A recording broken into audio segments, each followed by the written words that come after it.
So we know that there are a lot of risk factors for our patients going into surgery. So for something that I do, for example, a hip and knee replacement, this has been studied so well over the last 50 years.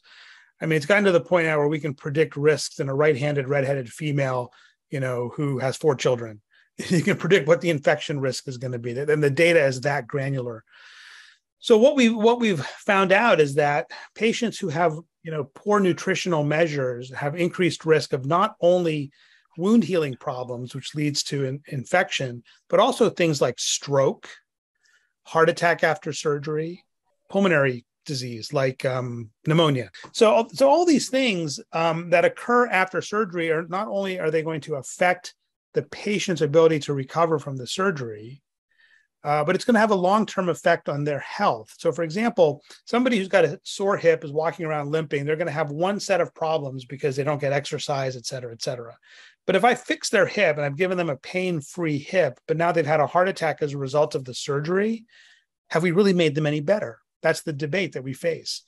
Now, you mentioned the reimbursement thing. So there's this whole move in medicine away from paying people for service, people being healthcare providers, and instead paying them for outcome. So in the hip and knee replacement space, there was this concept called bundled payments where Medicare said, okay, the episode of care is going to cost about, this much money. This is what we're going to allocate to it. If you can somehow save us money, we'll give you a piece of that savings.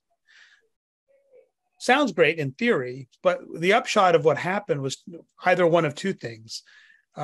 Either practices couldn't manage that well enough and they lost a lot of money, or worse, they decided to cherry pick their patients. And they said, okay, we're only going to operate on the healthiest of the healthiest because we don't want to risk losing money if a patient has a known comorbidity that could lead to a complication after surgery.